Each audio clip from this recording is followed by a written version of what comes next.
Bendiciones en el nombre del Señor Jesús. Aquí saludando a todo el pueblo de Cristo y también, ¿verdad? Compartiendo un pequeño pensamiento acerca de qué se entiende con el concepto del diezmo. Eh, para ir a este pensamiento, hacemos una pregunta. ¿Qué es lo que la mayoría de los que hemos aprendido de cierta forma errada, equivocada o de cierta forma adoctrinada sobre el diezmo? Bueno, lo primero que en mis inicios, lo primero que se me vino a la mente, pues era que significaba la décima parte de un salario. Eso es lo que yo entendí. Em, Aplicando los textos bíblicos en el principio del mandamiento del diezmo.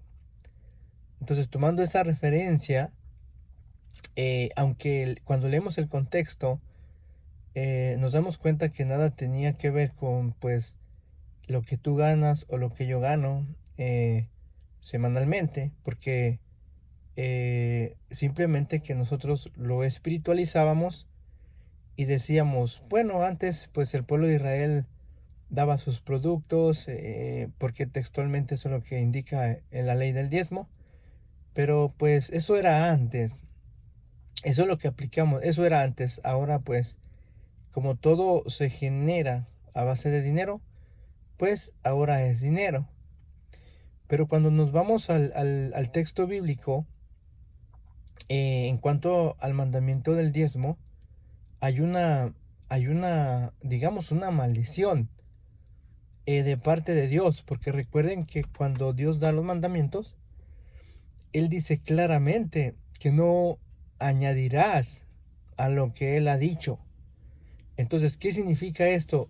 Que nadie puede cambiar el producto, la manera en cómo se hizo o cómo Dios lo estableció. Por ejemplo, dice el verso en Levítico 27, dice, y el diezmo de la tierra, la simiente de la tierra, los árboles que proceden de la tierra, dice que de Jehová es cosa dedicada a él. Entonces, el único diezmo que se encuentra registrado como pertenencia de Dios, como el único que lo consagra para él mismo, textualmente, literalmente, es producto del campo, que procede de la tierra. Entonces, tomando el principio de que no se puede añadir a lo escrito, entonces textualmente así como está se tiene que dar. Si alguien lo quiere transformar, digamos el elemento, cambiar la fecha, eh, entonces se comete, digamos, una herejía. ¿Por qué? Porque estamos cambiando lo que él ha dicho. Otro concepto, eh, el concepto bíblico es textualmente claro, que es producto del campo y que todo lo que tenga que proceder de la tierra. Eso es el diezmo bíblico. Ahora, pero en la mente de nosotros, cuando nos hablan del diezmo, el primer concepto que tenemos o la idea que tenemos es que el diezmo es la décima parte de tus ingresos, o sea, de lo que tú ganas. eh, en otras palabras, tiene que ser dinero, específicamente dinero. Entonces, ojo lo que voy a decir. La mayoría de los que en la actualidad se sostienen en el diezmo que está vigente, la mayoría acuden obviamente a los textos bíblicos. Por ejemplo, Malaquías 3 9 y 10. Un ejemplo. Pero allí dice que, pues, probame ahora en esto y que yo voy a abrir la ventana de los cielos. Entonces, dice el otro verso, ¿robará el hombre a Dios? Y dice la nación, y dicen, pues ¿en qué te hemos robado? Y dice Dios, en vuestros diezmos y en vuestras ofrendas. Entonces, este texto está específicamente dado a los hijos de Israel o al pueblo de Israel. Entonces, cuando entramos al texto, ese texto está aproximadamente a 400 a 500 años antes que la iglesia existiera. Entonces, no puede ese verso aplicarlo y decir que Dios le está hablando directamente a naciones o directamente a las iglesias o a los creyentes en Cristo Jesús, puesto que es obvio que aún no existían. Número uno que encontramos en el verso dice que la palabra iba directamente a Israel. El verso dice, estoy en contra de Israel. O sea, no dice estoy en contra de los creyentes, en contra, no, no. Entonces, los ladrones que se encuentran ahí no son las naciones extranjeras, no es una iglesia o creyentes en Jesús o en Yeshua posteriormente que vendrían, nada tiene que ver. Entonces tenemos que entrar al contexto, a la historia, por qué se dijo eso, qué estaba sucediendo en esa época. Entonces cuando dice Dios, y abriré la ventana de los cielos y derramaré bendición sobre ustedes hasta que sobreabunde, pues nada tiene que ver con la actualidad. ¿Por qué? Porque Dios ya había cerrado, cuando habla de los cielos, está hablando de las lluvias. Dios ya había cerrado los cielos para que no lloviera y había una escasez completamente en toda la nación de Israel. Y es por eso que no había productos, no había tierra, no había ganado y había una sequía completamente. Entonces tenemos que ir al contexto histórico. Entonces, cuando no pueden argumentar, ya que estos textos demuestran claramente que el diezmo que está ahí es por 100% a un pueblo étnicamente, biológicamente israelita. Por ejemplo, ahí los que recibían los diezmos eran los sacerdotes. Y los sacerdotes, ¿verdad? Obviamente llegaron a su fin cuando se introduce el nuevo pacto. Entonces, la función del sacerdocio, ya que eh, uh, los diezmos digamos literalmente, que tenían que ser por productos del campo, esos diezmos Dios los dio específicamente para los levitas, para su alimentación. No fue como hoy en día encontramos las frases, no, pues yo no tengo un dogma del diezmo impuesto obligatorio, pero sí el diezmo pues es para sostener el templo. Eso es antibíblico, porque para sostener el templo siempre se dieron colaboraciones o ofrendas en dinero, en bronce, en cobre, en plata, en oro. Entonces, el ofrendar ha abarcado varios tipos o varias cosas o varios elementos. Eso es lo que Dios ha dado libertad en cuanto a la ofrenda.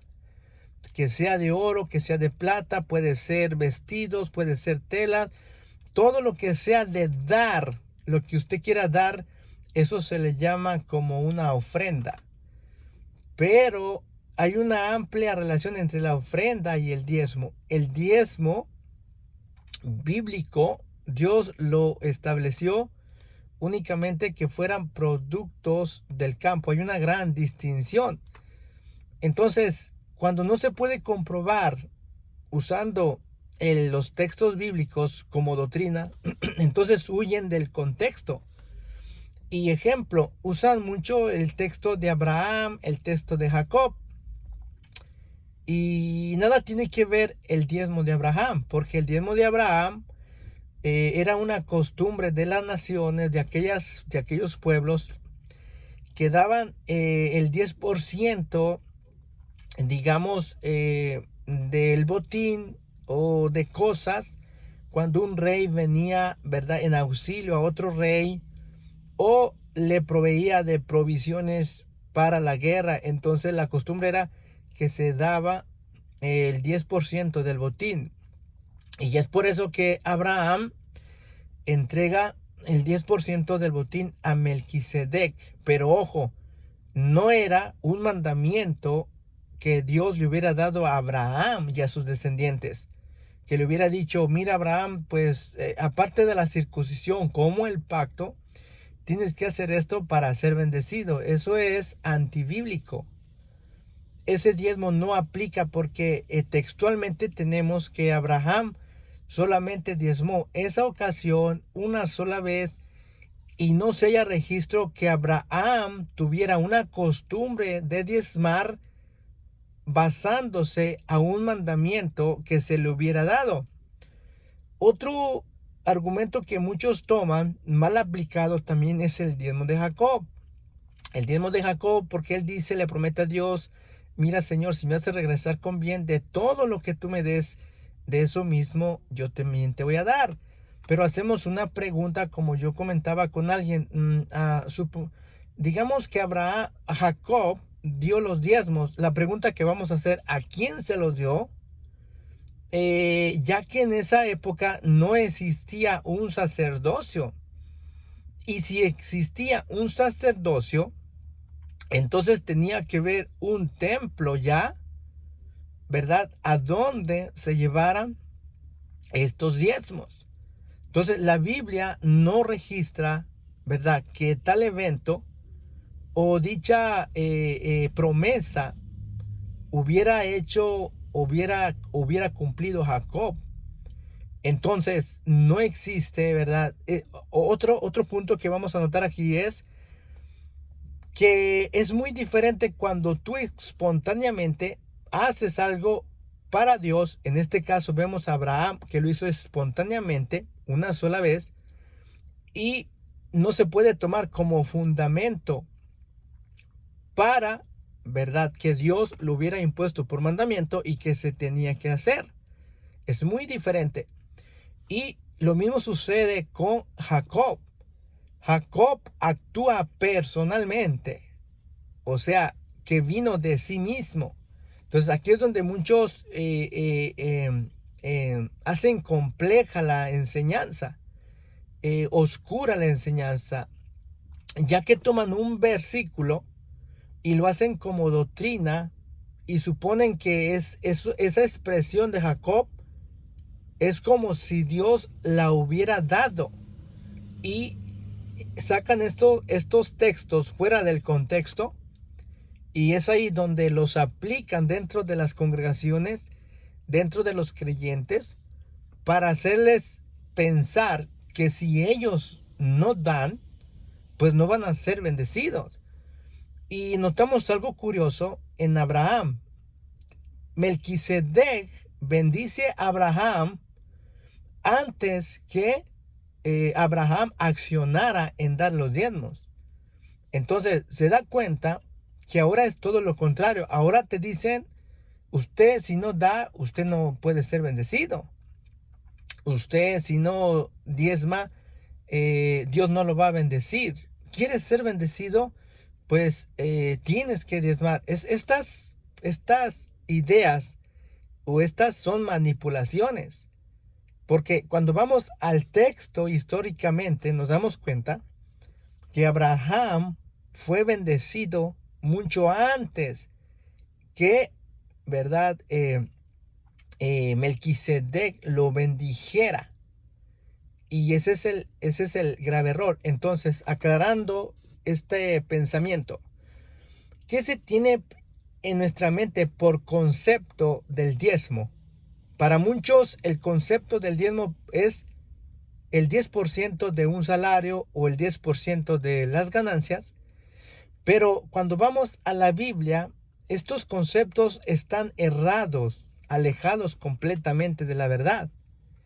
¿Por qué? Porque cuando vamos al texto bíblico, este no es un concepto bíblico que venga del corazón de Dios.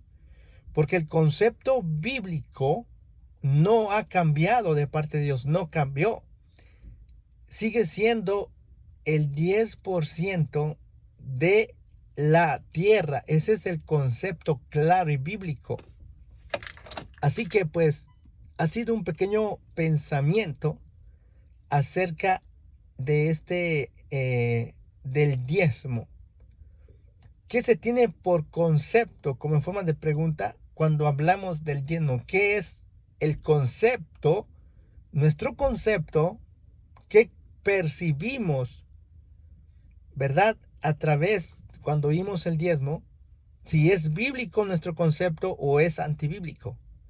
Entonces, analicemos, meditemos y veamos que el concepto que a nosotros nos enseñaron, o muchos tienen aún, que es el 10% de las ganancias, que es el 10% de tu trabajo, de lo que tú ganas, ese es un concepto fuera, errado, que nada tiene que ver con el concepto real de las Santas Escrituras. Así que bendiciones en el nombre del Señor Jesús. Amén.